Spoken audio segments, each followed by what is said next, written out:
Did we? Good morning, Rupam. Good morning, Basil. It's nice to see Yeah, you today. very good. Internet difficulties. Are we ready to get going? Did we? Yeah, I guess we should just let everyone know that we are recording this virtual tour and presentation. So please just note that if you do have any questions, you can type them into the Q&A. We'll be addressing those throughout our presentation today. And I think with that, Basil, let's go ahead and get started. Yes, let's do that. So the first thing I will do is let me share my screen. And all right. So good morning, everyone. Good morning for virtual tour of the Regional Recycled Water Program with Rupam, Soni, and from Metropolitan Water Districts of Southern California, our partner in this endeavor. And we'll have a surprise guest today. Should we give away the surprise now or wait till, we'll wait till Rupam unveils a surprise guest. So I'm going to talk a little bit about the sanitation districts, and then Rupam will talk about MET and the project in more detail. Sanitation districts, we've been around since 1923. Our mission is to protect public health and the environment through cost-effective and innovative wastewater and solid waste management. And then we take that waste and we convert it into resources. On our solid waste side, materials recovery, commodities that are sold back in the market. We also generate energy from our wastewater and solid waste side. And we also take that wastewater and we convert it into recycled water. That is one of the things we're most proud of. We serve 5.6 million people in LA County. The area highlighted with the white boundaries shows the 78 cities and unincorporated areas that we serve. We serve communities as far north as Lancaster and Palmdale, as far south as Long Beach. Our first treatment plant is the plant in Carson, the Joint Water Pollution Control Plant, or JWPCP. And then over the years, we built 10 upstream water recycling and water reclamation plants, as you see here. These 11 plants combined with the 10 with the joint plant treats about 400 million gallons of sewage a day, which is enough to fill the Rose Bowl 4 or 5 times a day. And that from that water, we're one of the largest producers of recycled water in the nation. This is a drone shot of our Rio Hondo, our San Gabriel spreading grounds right off the 605 freeway near Pico Rivera. And since 1962, we've been applying recycled water there, and it's been percolating into the aquifer. Today, we have over 950 sites that use our recycled water. And since 62, it's meant over 1 trillion gallons of water recycled. But here's the rub. The joint plant, our first plant, is our last untapped source of recycled water. And that's why we've partnered with MET to recycle this water. This water is clean, but it has a higher salt concentration than you would need, or higher salinity for a lot of the recycling efforts. And Rupam will talk more about that. And our partnership with MET goes back over 10 years, started with some pilot studies to see if this could be done, whether it could be done cost effectively, had the technology come down to where we could remove salt in a cost effective manner. In 2015, we entered into a formal agreement with MET or MWD. And in 2020, we amended that agreement. Any partnership, you got to bring something to the table. In addition to that clean water you saw, we're contributing land. Here's the boundary of the Joint Water Pollution Control Plant, and highlighted where you see my cursor in blue is about 50 acres that potentially could be the home for a full-scale advanced water purification or treatment system. And in this footprint, we've also met and worked together and built a demonstration facility that Rupam will talk more about. We've also contributed staff working with MET staff on different research projects to bring this idea, this concept to fruition, doing various studies. And we're also going to contribute residual management. That's just a fancy term for when you purify the water, you have some leftover water that may be saltier than typical. And that's always a difficult aspect of these types of projects. And we have from the joint plant in Carson, which is right off the 110, we have 2 tunnels that go out to the ocean, and we could take this salty water and discharge it to the ocean, which is already salty water, as well as funding. We also contribute in funding to do some of the environmental documents and facility plan as we move forward to try to make this project, this program, a reality. With that, I want to introduce Rupam Soni. I'll stop sharing.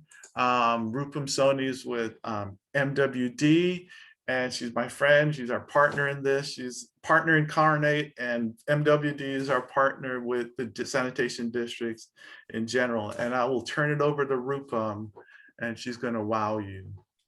Oh, well, thank you, Basil. What an introduction. And again, welcome everyone. Thank you for joining us this morning to learn a little bit more about our regional recycled water program. I'm going to go ahead and share my screen here. I have a few slides to help guide us through our day. And as Basil mentioned, what I'm going to do today is I'm going to give an introduction. Let's go ahead into this mode. And I'm going to go ahead and give an introduction to Metropolitan and to our regional recycled water program. And then we're going to begin our virtual tour portion. And I'm going to guide you through our demonstration facility, the Advanced Purification Center. I'm here on site today. I'll be guiding you through my setting here. This is our learning center. And through all the work that we're doing here on site towards this program, as well as towards furthering water reuse in Southern California. And then after that, there'll be a chance for questions and discussion.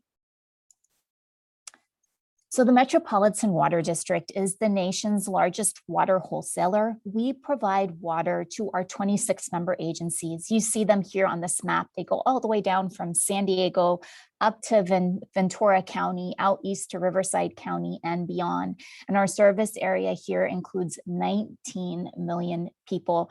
And when I say 19 million, to me, that never sounds like a huge number. I grew up in Southern California. I'm used to millions of people everywhere, but 19 million people is the population of the entire state of Florida or the entire state of New York. And those are the 3rd and 4th most populated states in our country. So our system here at Metropolitan in Southern California is very extensive. We have a huge economy. We're supporting $1 trillion economy in our region. And our water supply system is very complex. We import water from the Colorado River, as well as from Northern California. And at Metropolitan, we've also made some investments in local water supplies, and we've done that through our member agencies.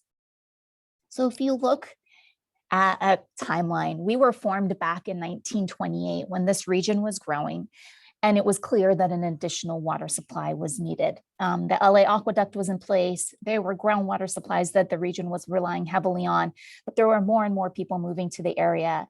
And so Metropolitan was formed to construct the Colorado River Aqueduct. And we did that in the 1930s, in the height of the Depression, brought in water 242 miles through the desert, through mountains, over mountains to us here in Southern California. And this aqueduct was a marvel when it was built. It's still considered an engineering marvel to this day.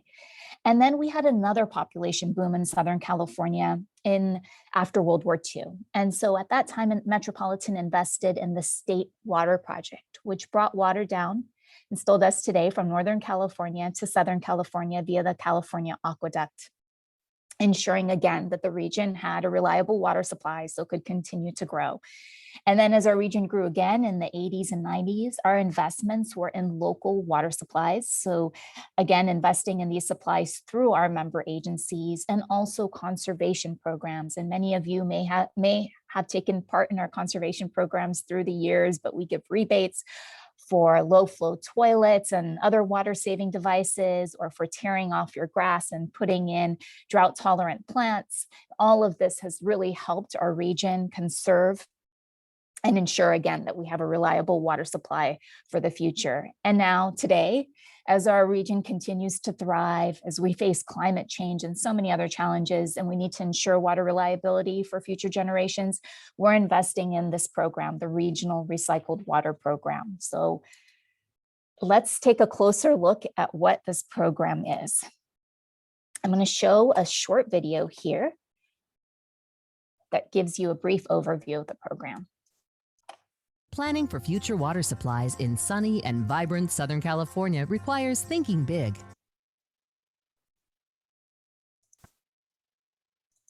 With droughts and the effects of climate change, we need new sustainable water sources that are available to us rain or shine. A solution? Recycled water. While the Southland is already a leader in using recycled water, there is more that can be done. A good example is the Sanitation District's Joint Water Pollution Control Plant in Carson. Here, water from homes, businesses, and industry is cleaned and released to the ocean. But now, there's a plan to put this water to better use, purifying it so it can be used again. The plan is a partnership between the Metropolitan Water District of Southern California and the Sanitation Districts of Los Angeles County to create a new regional recycled water program. Big agencies, big thinking. Planning for. So what does this big thinking include? Well, it's a $3.4 billion investment. And what it is it's taking wastewater, used water from our homes, businesses, and industries in LA County that's currently treated at the Joint Water Pollution Control Plant. And as Basil mentioned, once that water is treated, it goes out into the ocean. But instead of sending that water out into the ocean, this project would take that water and it would send it to an advanced water treatment plant where that water would be further purified. And then that purified water could be used for a number of things. It could be sent to our groundwater basins where it could help replenish and refill those basins that we use for drinking. It could also be sent to industries that use a lot of water in their industrial processes. And then as California, who's the state's currently developing regulations for this. So as those regulations come in place, we could also send that water to our water treatment plants where it would mix in with water that's coming in from the Colorado River and from Northern California. It would go out through go into our water treatment process and then go out through our delivery system to much of our service area. And through these three uses, we would be providing a new purified source of water for the region. In terms of numbers, this program is huge. So we're looking at a full-scale program that could produce 150 million gallons of water per day, or 168,000 acre feet. And just for reference, an acre foot is exactly what it sounds like. It's an acre in area, so that's about the size of a football field, a foot deep. It's about 326,000 gallons of water, and an acre foot of water is enough water for 3 Southern California families and per year. And so this 168,000 acre feet then is enough water for 500,000 homes. And this program at full scale would be one of the largest of its kind in the world. So there's other programs like this. There's one big one here in Southern California. It's the Orange County Water District's groundwater replenishment system. Currently, that is the largest, and that is at 130 million gallons per day. So this program is just a little bit bigger than that. So here is a map view of what this program would look like. And I love looking at it like this because it makes sense why we call it the Regional Recycled Water Program. It truly is regional in nature. So we would construct an advanced water treatment facility here in Carson on the site of the Joint Water Pollution Control Plant, as Basil pointed out before. And then that water could be sent to 4 groundwater basins in the region. So the West Coast Basin, which is just nearby here in the South Bay area, the Central Basin, which covers the central part of Los Angeles County, the Orange County Basin, and then 37 miles away, the main San Gabriel Basin. And we would use a combination of spreading grounds, and I think Basil showed a spreading ground. I'll show you a picture of a spreading ground as well too, so you know what that looks like, and injection wells to get that water into the groundwater basin. Water could also be provided to industries, and those industries we're looking at would be here in the harbor area. There's a number of industries that use a lot of water in their industrial processes, and we could offset some of that water use with this water from this project. And then also we could send the water as regulations allow for it to two of our metropolitan water treatment plants, our Weymouth water treatment plant, which is located in Laverne, and our Deemer water treatment plant, which is located in Yorba Linda.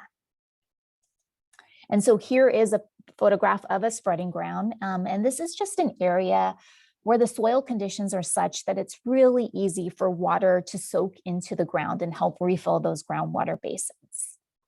And so that's one of the ways we would get that water into those basins, is using spreading grounds that already exist within Los Angeles County and Orange County.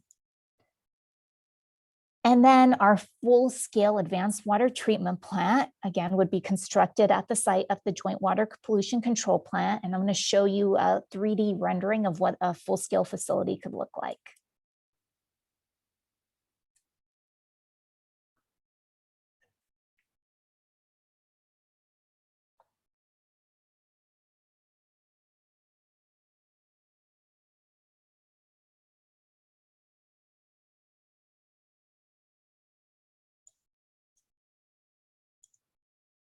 And again, just as a reminder, so the purified water from this project has 3 uses: to help refill groundwater basins that are used for drinking. And we rely on those heavily in Southern California. They make up 30% of our water supply. Also as a new source into our water treatment plants that could then be distributed through our existing delivery system to our member agencies, and then from there to residences and businesses. And then also as a new supply to industries for their industrial processes. Now, just some key elements to remind you of here about this program. First of all, this is for Metropolitan and for the LA County Sanitation Districts a big deal. For LACSD, as Basil mentioned, this is the last plant on their system that they're reusing water from this plant through this project. For us, this is our first in-region water supply. So we have invested in our imported water supplies. Those are the supplies that Metropolitan oversees. And so this is the first time we are producing this in-region supply for Southern California. And as you can see, as you can imagine, as you learn about this program, it involves many, many regional partnerships. So we have a partnership with the LA County Sanitation Districts, but we also have partnerships with the groundwater basin managers, our member agencies. And then back last year, our board approved an agreement with the Southern Nevada Water Authority, and we also have a letter of intent with the Central Arizona Project. And we've been working with these agencies for decades on the Colorado River. The Colorado River is in a long-term drought right now. And so there's a lot of work that needs to be done to ensure water reliability on the river. And so Southern Nevada and Central Arizona are interested in partnering on this project with us because it would reduce that demand on the Colorado River and ensure that river supply stays reliable for the future. So these are really exciting steps for us towards this program. Basil mentioned how we've been working on this program since 2012. So for over 10 years, and we've got about 10 years, and actually it was, I think, even maybe before 2012 that we got started with some very initial studies, and we've got over 10 years to go. So back in November, our board moved forward with approving the next step of this project, was this the environmental planning phase. We are going to be in this environmental planning phase, which includes producing all the environmental documentation for the project, as well as all the conceptual engineering studies for the next 3 years. And then after that, we will go back to our boards and ask for approval for design and construction of the project. And then once that's done, we will be up and operating, currently estimated in 2032. So everyone always asks us about the costs for this project, and I want to point out the costs here on the column on the right. These are the costs that we have estimated for our full-scale program. So at 150 billion gallons per day, our capital cost would be $3.4 billion. And our annual operations and maintenance costs are estimated at $129 million. That translates to a unit cost of just over $1,800 per acre foot of water. And that is on average what a local water supply like this would cost. These projects range anywhere from about $1,000 to acre foot up onto $5,000 per acre foot. So this definitely falls within the range. This dollar amount also does not represent any funding we would get for the project. So right now we have a number of grants, planning grants for the project, grants to operate our demonstration facility. We have partnership funds, and none of that is reflected in this cost. Okay, so now we're ready for our virtual tour portion. Excuse me, Rupam. Yes. Would you want to take a couple of questions? Let's do that. Yeah, that's Yeah, we have perfect. one question from Luisa Botero. Would the water produced by this facility be potable? Yes, Louisa, that's a great question. So the water produced from this facility would be potable water. It could be sent. So there's a couple ways you can reuse water, reuse water and make it potable. So by sending it into our groundwater basins and helping refill those groundwater basins and then pumping it up again and sending into the drinking water supply, that's called indirect potable reuse. So it would be part of your drinking water supply through those groundwater basins.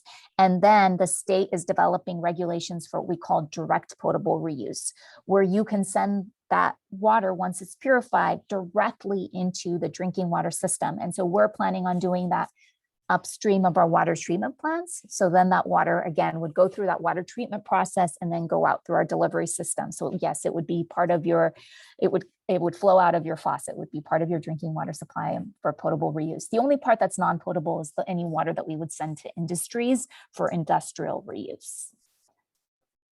And then the final question, follow up by Luisa, and then we can move on to your next section. How quickly will this recycled water refill the groundwater?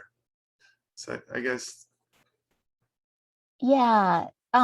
So the refilling of groundwater basins is a lengthier process than just getting water straight into your tap. So you send the water, it has to percolate through this into the spreading grounds, or if you can directly inject it into the groundwater basins through injection wells. So then it would become a part of the groundwater basin.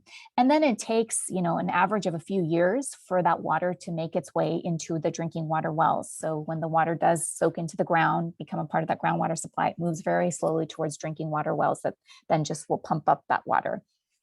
Thank you, Rupam. Those are questions we have for that first segment. Okay, great. Thanks, Basil. All right, so now we're ready for our virtual tour portion of our Advanced Purification Center, our demonstration facility. And as I mentioned to you, I am here on site today. So back in 2019, we were doing in-person tours of this facility, and we would welcome people here into our learning center, which is behind me. And hopefully we'll be able to start that up again. And we invite you to come back and visit us in person as soon as we're up and giving tours in person. And you would get a presentation about Metropolitan and the LA County Sanitation Districts and our program, just as you have right now here in this room. And then we would get up and walk through our demonstration facility. So what I'm going to do today is I'm going to use a combination of photographs and videos. I have water samples here and some equipment samples that I'm going to show to you. And you'll get a sense of how our purification process works through all these different props and videos and photographs too. So with that, let's go ahead and get started. The first thing is I have a video for you. So let's play that. Welcome to the Regional Recycled Water Advanced Purification Center, a demonstration facility that could become one of the largest advanced water treatment plants to recycle water in the world. Located on the campus of the Los Angeles County Sanitation District's Joint Water Pollution Control Plant in Carson, the site features a learning center, operations trailer, and the demonstration plant, which is testing a 3-step purification process using proven technology. Step 1. Membrane bioreactors. Helpful microorganisms remove ammonia and other forms of nitrogen, while membranes filter any remaining particles. Step 2. Reverse osmosis. The core of the purification process, water is pushed through membranes to remove over 99% of all impurities. Step 3. Ultraviolet light and advanced oxidation. Water passes through ultraviolet light charged with a powerful oxidant to destroy any remaining viruses and trace chemical compounds. The end result is purified water that is safe to use. Recycled, purified, reliable, a new source of high-quality water for Southern California.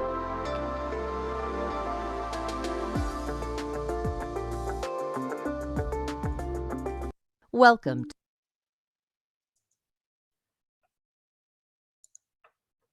Okay, so as you saw in the video, here at the demonstration facility, we have an innovative purification process. More about what makes it innovative in just a few minutes. But because it's innovative, we're testing the process. So we're doing a number of water quality tests to just ensure that we're producing highly purified water that meets all the standards. Because it's innovative, we're getting regulatory approval of the process. The other key thing about this demonstration facility is at 500,000 gallons per day, we have full-scale units. So that gives us a bunch of data that we would need for a full-scale program. It helps us determine design criteria, operational parameters, and costs. And the other thing about this demonstration facility is it's a great way to introduce people to this program and to potentially a new water supply for Southern California. So we have a 3-step purification process here. As you saw in the video, our first step, membrane bioreactors, and that's the innovative part of this purification process. The second step, reverse osmosis. And our third step is ultraviolet disinfection and advanced oxidation. And we're going to keep coming back to this image here. So you'll keep hearing these terms over and over again. And I think by the end of this tour, you'll be able to rattle them off on your own. All right, so our source water is treated wastewater, clean wastewater from the Joint Water Pollution Control Plant. And I've got a sample of it right over here. But better yet, we have a short video from Steve Krai, who's our Joint Water Pollution Control Plant manager. And he's going to explain a little bit about the treatment process at the Joint Water Pollution Control Plant. We'll also have a chance to look at the source water here too. So I'm going to go ahead and start that video. So the sanitation districts own and operate 11 treatment plants throughout LA County, serving 78 cities and unincorporated areas of the county, as well as about 5.5 million residents. We also manage 1,400 miles of collection system and sewers, as well as 50 pumping plants. And we've actually been recycling water since 1962 up in our Whittier treatment plant. We're moving on to the plant here. This is the Joint Water Pollution Control Plant. It's a 400-acre facility. It's also rated for 400 MGD of treatment capacity. It's a full secondary treatment plant with an ocean discharge. So this plant, we'll start with the treatment process on the other side. The process area is about 200 acres, but it starts with grit chambers, followed by bar screens, followed by grit chambers, and then followed by primary treatment, which is just a physical settling process where we separate out about 75% of the solids and about 50% of the BOD. From there, it gets pumped across the street here to our secondary treatment process, and it's high purity oxygen activated sludge process. And it's a process that uses 98% pure oxygen. It's a biological process. And from here, then we get disinfection, and then we safely discharge out to the ocean where there's minimal impact on the ocean environment out there. The next thing, I guess before we could show a sample here, this is what the treated water looks like when it goes out to the ocean. And then you're probably wondering what happens to the solids. So the solids from primary and secondary, those are collected, sent to digesters for anaerobic digestion, and they produce methane gas there. And that methane gas is collected, used in boilers to heat the digesters, and then also used in the power plant in turbines to produce electricity. And we produce enough electricity that we're actually energy self-sufficient here. And then probably save over $10 million a year. We're one of the largest green energy producers in the area here. As far as what we're looking at back here, you can see the clarifiers in the foreground. We're kind of on the back end of the process here. And then the reactors in the background. We have 8 reactors, each rated for 50 MGD. Each reactor has 26 clarifiers, and that's where the clean water is separated from the microorganisms. And then in the far distance there, you can see the towers. Those are distillation columns, same technology they use in refineries, except we do it at very low temperatures. It's called our cryogenic oxygen generation plant, and that's where we separate the oxygen and nitrogen from ambient air. Ambient air is 21% oxygen. We cool, liquefy the air, and then separate oxygen and nitrogen based on their boiling points. So the last thing I want to mention here is that this effluent that we have here, because we have a high industrial component, probably 10 to 15% of the water that comes into this plant is from industrial facilities, such as refineries, breweries, and various other manufacturers. We have a higher than normal salt content in our effluent, which prevents us from reusing the water for irrigation and plants and things like that.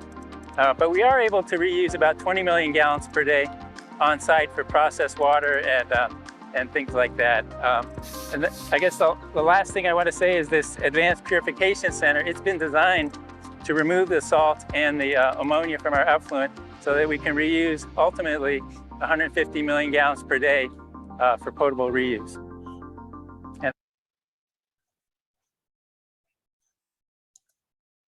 All right, so now you know all about our source water here.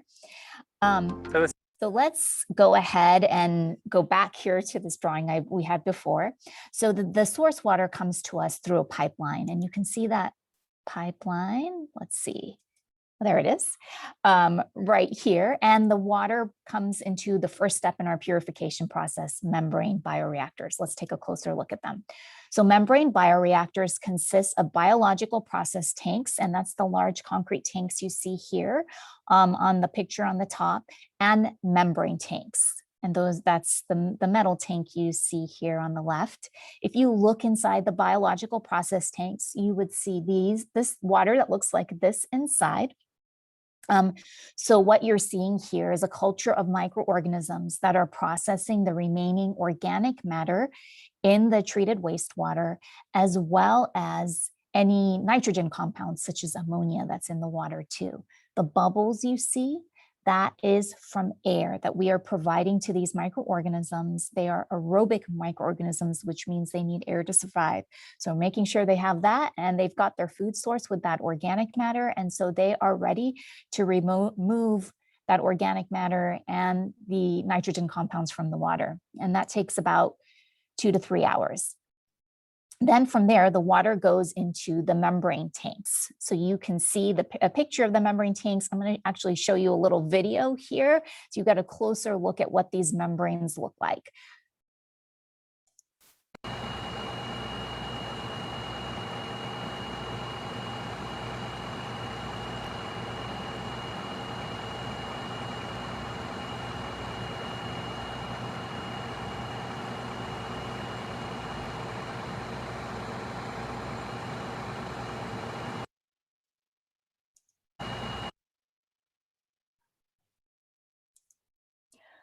Okay, so let's see.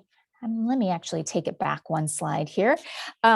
So the way it works is we apply a vacuum, and that pulls the water into our membrane tanks. And I've got a sample here of the membranes. I cut off a few from our membrane tank. And what we have here are hollow fiber membranes. That means they're straw-like. There's a little hole going through the middle, and there's also tiny little holes all along the outside. These tiny holes, you only can see them under a microscope. That is how small they are. And the way it works is the water molecules are able to go through those tiny holes into the center of these membrane fibers and make their way to the next step in the purification process. Any particles that are in the water, such as the microorganisms and other particles, all collect on the outside. And so that's how we're able to remove all that material. So now membrane bioreactors are what makes this innovation or this purification process innovative. They've been used for wastewater treatment for decades, but there hasn't been very much use of this technology in water reuse. So there's some international work that's been done in Australia and Singapore. Metropolitan and the LA County Sanitation districts did some pilot studies using this technology. to test the water and see if we could purify it to drinking water standards. Those pilot studies and those international studies showed promising results, which is why we have this demonstration facility here. And so we're testing this process. What we need to show to our regulators in California is that this process works, it's effective at removing particles and viruses and microorganisms and other materials.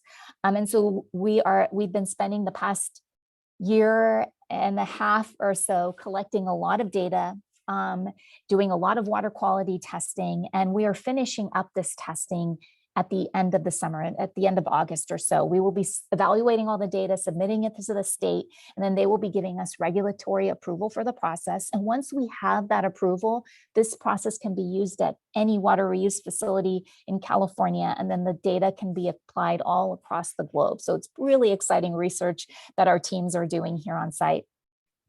The reason we're looking at membrane bioreactors is because they're a twofer. They have two processes in one. They're able to remove that organic matter that's in the water. They're able to remove nitrogen compounds that are in the water. They're also able to remove tiny particles that are in the water. And because of that, because they're able to do all those things, they help increase efficiency and save costs. So let's go ahead and do a quick summary here. Membrane bioreactors, again, very effective at removing ammonia and other forms of nitrogen, at removing microorganisms, and then tiny particles up to 1/100th of a grain of sand. So very, very small, again, only particles you could see under a microscope. Some little interesting tidbits about this process, besides it being the most innovative process in our purification process here, it's also the longest process. So it takes about 2 to 3 hours. And the reason for that is the biological process. So the microorganisms need the right conditions and need a certain amount of time to be able to process the organic matter and the nitrogen in the water. These membranes that we use, when the particles collect on them, they collect quite frequently. And so every 15 minutes or so, we have to clean off these membranes. And that process is called relaxation. We run air through the membranes instead of water. It forces these membrane fibers to relax, and all the particles that have collected on top of them fall off. And then many of those microorganisms are recycled and they're sent back into the biological process tank to continue to feed on the organic matter and the nitrogen materials in the water. These membrane fibers are also expected to last us 10 years. That's their guarantee from the manufacturer. However, as a part of this testing process, one of the things that we do is we cut these membrane fibers. And I actually have a couple pictures to show you here. So we take out the membrane tanks. We take out the membranes from the membrane tanks, and you can see our staff here, pair of scissors, literally just cutting some of the fibers. And that's part of the testing process. It's called challenge testing. And it's to see what happens when you put some of your purification processes under compromised conditions. Like, what are the water quality results? And because we have a multi-stage system, we have other membrane fibers here, we have reverse osmosis, our next step that follows, and you'll learn a little bit about that in just a minute. We still get the highest quality water at the end of this purification process. So after the membrane bioreactors, and the water looks like this after our membrane bioreactors, it's ready for the next step in the purification process, which is reverse osmosis. So let's take a closer look at reverse osmosis and how it works. So here you can see our reverse osmosis unit. If you look at the long cylinders here on the top right corner, those cylinders are called vessels, and each vessel has 7 elements in it. And what you see a picture of on the bottom right is one of those elements cut up. And I've got one right here as well too. This element, and I don't know if it comes across to the camera, has many different layers. And the way reverse osmosis works is you apply a very high pressure, and it forces water molecules through these different layers through the center tube. And the water and any materials that don't make it through the center tube are called the concentrate, and they end up in these layers. We send the concentrate and the permeate through the process again, and that's just to capture as much water as possible, as well as to purify the water as much as possible. So we capture about 85% of the water that makes it through. Now, reverse osmosis is the workhorse of this purification process, and I have a little sample here to show you too of the water. it is able to remove over 99% of the materials that are in the water. So this is what the water looks like after the reverse osmosis process. I'm going to show you the before too, like the source water, what we started with. And this is so source water, water after reverse osmosis. And I think you can see the difference through the camera here. So we are able to remove, you can see this long list, I'm just going to read it off here, salts, microorganisms, nitrogen. So you also see some overlap, right, between our first step, our membrane bioreactors, and our reverse osmosis. So again, if one process doesn't capture a certain compound, the next process definitely will. It's also effective at removing viruses, organic matter, pharmaceuticals, PFAS chemicals, which are the things that you find in nonstick pans and Teflon, and also particles and compounds down to the molecular level. So our membrane bioreactors, we're looking at things down to the microscopic level. Now we've moved to the molecular level. Reverse osmosis has been around for a while. It's been around since the 1950s in commercial applications. It was used initially to remove salt from seawater. And if you ever visit a desalination facility, you will see reverse osmosis units there. Again, really effective at removing salt. It's also used by the bottled water industry to produce bottled water. So they'll take tap water and run it through a reverse osmosis process process. And then I mentioned that this is a very high pressure system. High pressure means it's anywhere from 150 pounds per square inch to 180 pounds per square inch that we apply to this water to force it through the different layers. And that's the equivalent of carrying an elephant on the palm of your hand. So you can just imagine what kind of pressure that would feel like. So again, very high pressure. Also, the cleaning process here is once every 4 to 6 months. So we talked about how we were cleaning those membranes and the membrane bioreactors every 15 minutes. So already the water is further purified in this process that you only have to clean these particular membranes every few months. So with that, we're ready for the next step in the purification process, which is ultraviolet light and advanced oxidation. And this is what our ultraviolet light and advanced oxidation process unit looks like. I have a sample here, so you can see the unit on the left. I have a sample here. So you can see here, my sample just has one UV light bulb. Our unit there has 8 of these types of light bulbs, and ultraviolet light is a great disinfectant. So great at killing any viruses or germs that may be remaining in the water. At this point, the water's quite purified. So it's really, this is really just a final polishing step for us. But in this process, what we do is we combine ultraviolet light with a powerful oxidant. So hydrogen peroxide or sodium hypochlorite. And when you combine those two, you form this, a radical, very powerful molecule that goes around and destroys bonds. So if there's any chemical compounds remaining in the water, these radicals will go ahead and destroy those. And what you get at the end is near distilled water. It is in such high quality water. Let me just show you a sample of what this looks like too. So here it is, such high quality water that we would actually add minerals back into this water before we put it into a pipeline or anything like that. Otherwise, it's so pure that the pipe materials would leach into the water. So again, highly purified water, more purified than even bottled water. So just to give you some perspective there on this water that we get after just a 3 hours or so.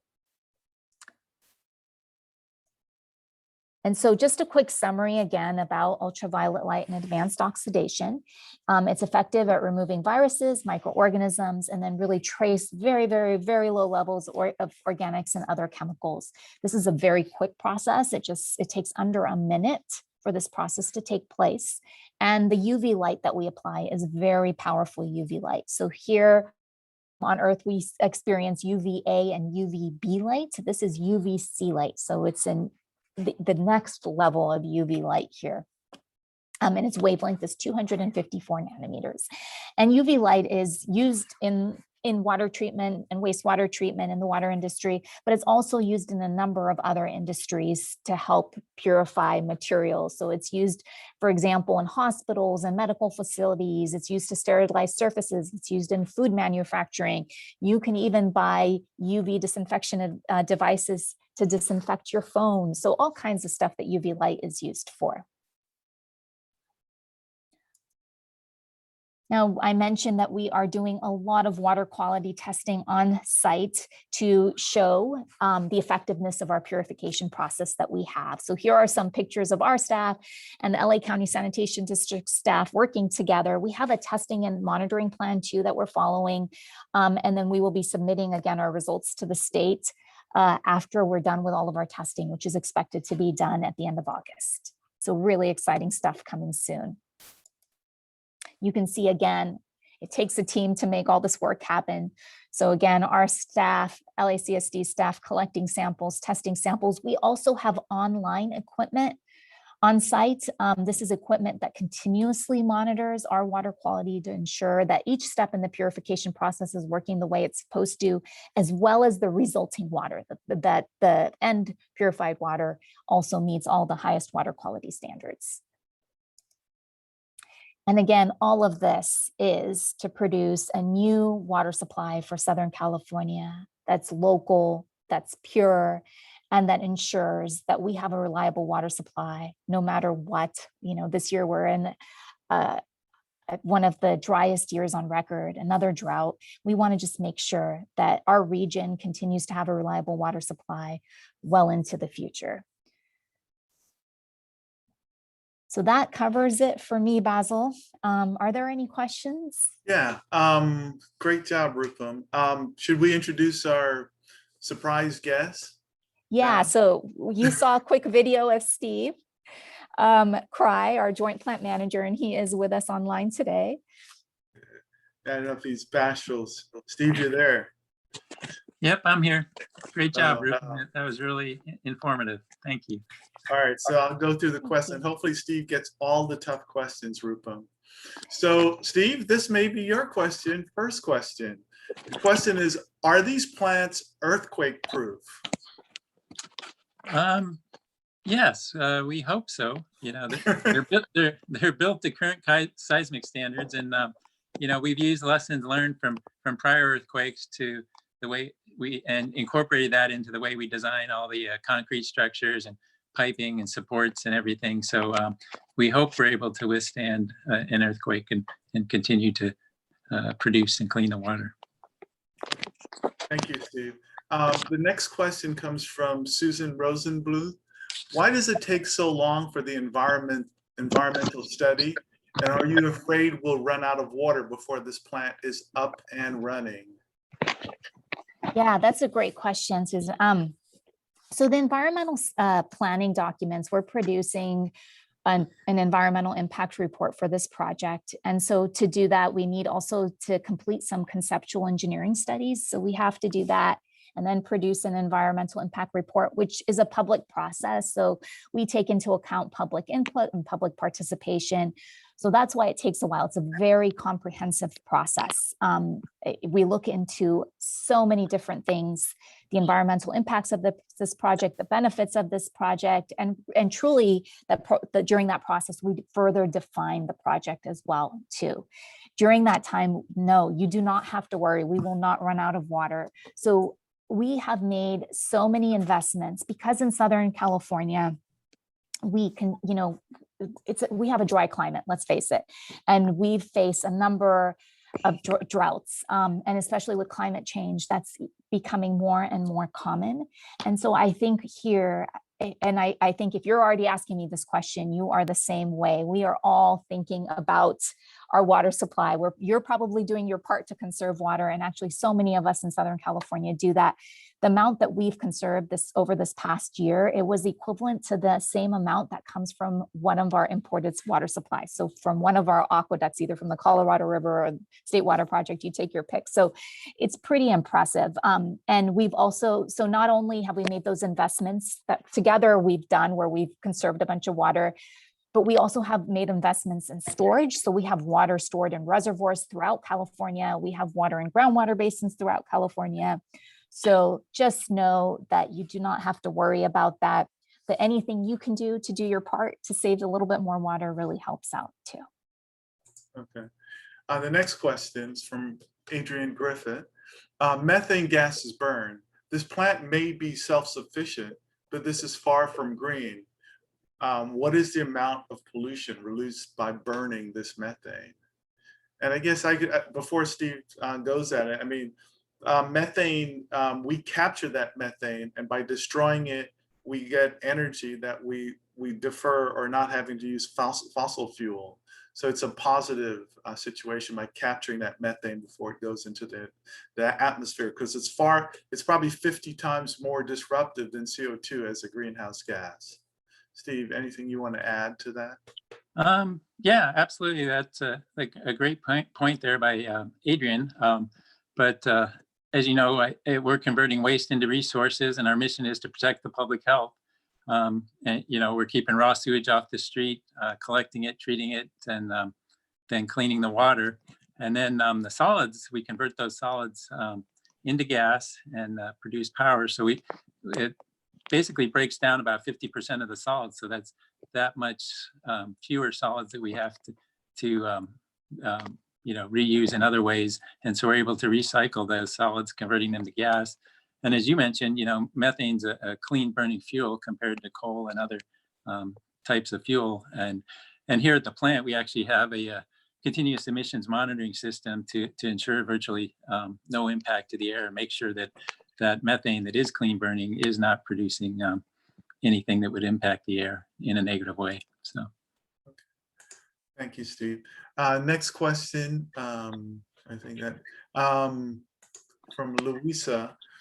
Do you have an estimate on the power consumption of the facility? I assume the joint plan. I'm not.